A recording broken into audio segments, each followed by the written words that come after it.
Now that I've done a 4-thread serge, I'd like to move on and try the cover stitch portion of the machine. I'm going to go up into stitch selection, and I don't want to save this stitch as I just use the default settings. And we're going to go into cover stitch. The first cover stitch I'd like to do is stitch 21. This is a 3-needle single looper, so a 4-thread cover stitch. This is often found in places like leggings, as it is quite secure and very stretchy. We'll start by lifting the presser foot, and the machine tells us what all needs to be unthreaded. As we're moving from a completely serged stitch to a complete cover stitch, we will need to unthread all the threads on the machine. I prefer to cut at the spool. Terrible video.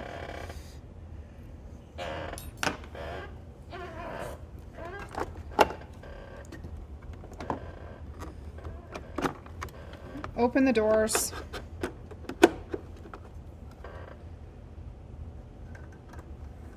If you remove the needle threads first, the remainder of the thread will slide easily out of the machine in the sewing direction.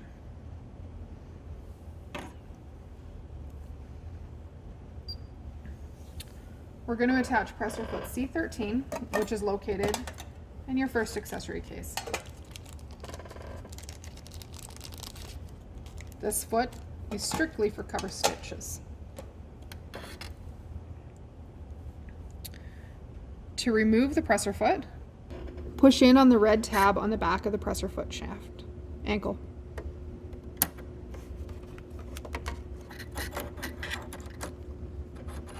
Generally, lifting the presser foot just a smidge higher will get it easy, make it easy to wiggle that foot off.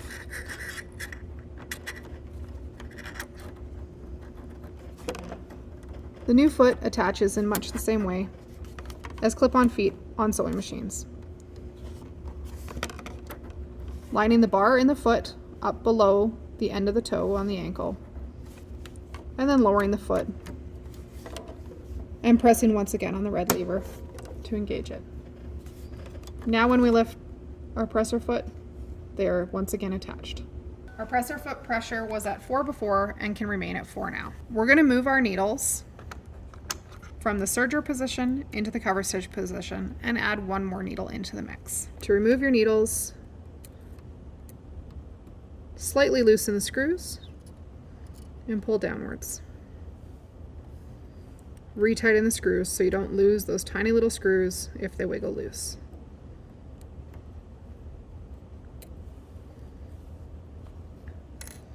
Most people will find it easier to install one needle at a time using the needle inserter tool. You'll need to loosen the screw slightly to be able to put the needle all the way into the needle block.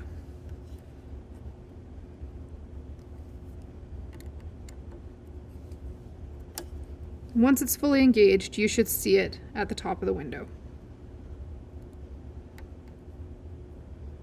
Once installed, retighten the screw and move on to the next one.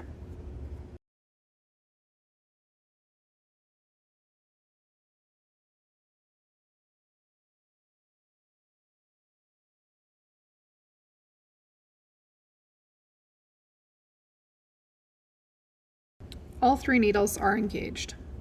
Although they look like the needles are different lengths, they are indeed the same needle length, just offset in height.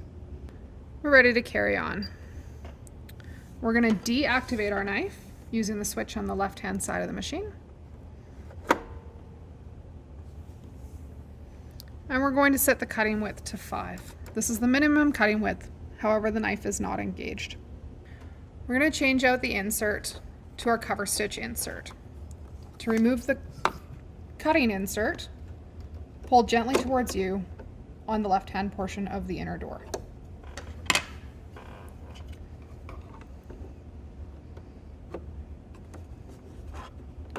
Push in gently to secure the new insert. We will be deactivating the upper looper as it's not needed in a cover stitch situation.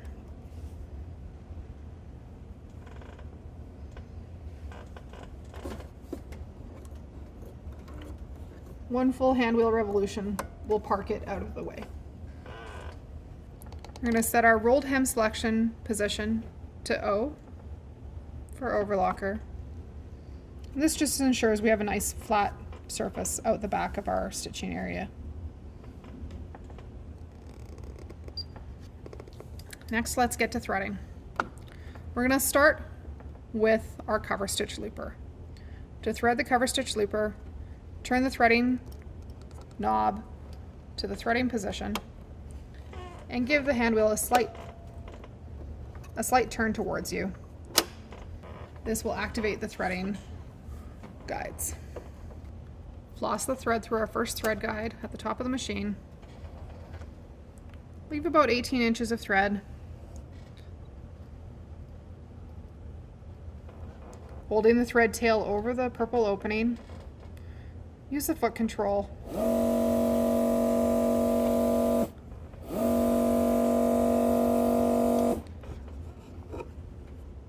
to thread the machine through the looper.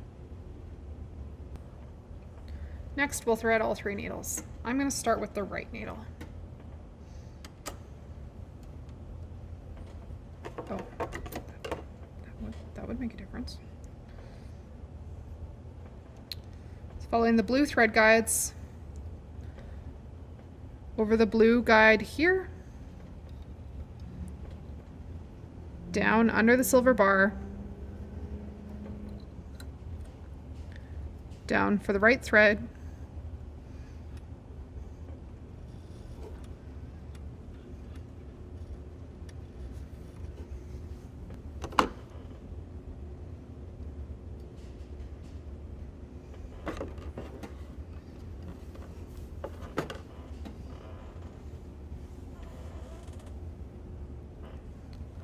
next, we'll do the green thread, thread through the tension,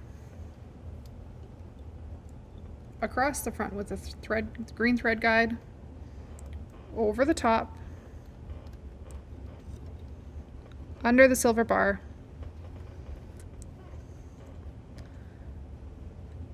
and then down along the center thread guide,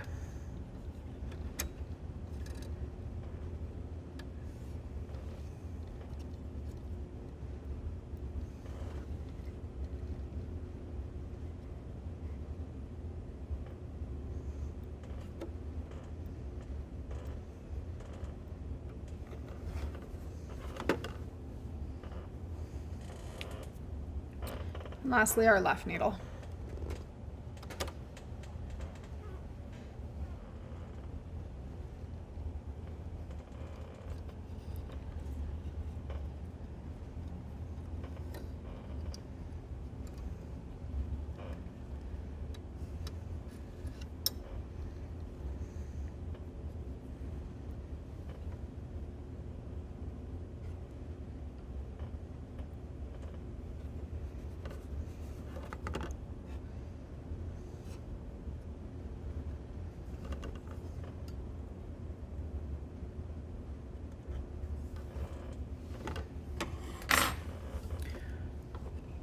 At this point, we can disengage our threading mechanism for the looper and close the doors.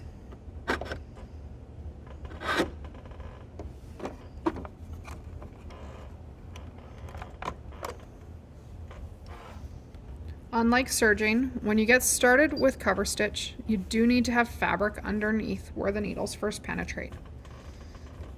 Otherwise, your machine will jam.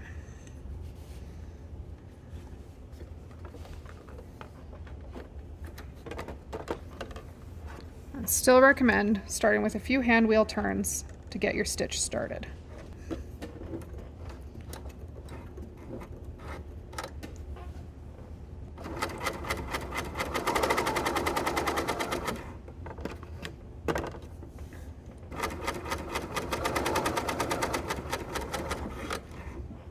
When you come to the end of your cover stitch, to remove the threads and remove the fabric from the machine, ensure the needles are all the way up in the raised position. Lift the presser foot, pull a length of thread, You can cut using scissors or the thread cutter on the side of the machine. To remove the fabric at this point, pull gently backwards. This will pull the thread tails from your needle threads to the back, and you'll be able to secure them by tying a knot.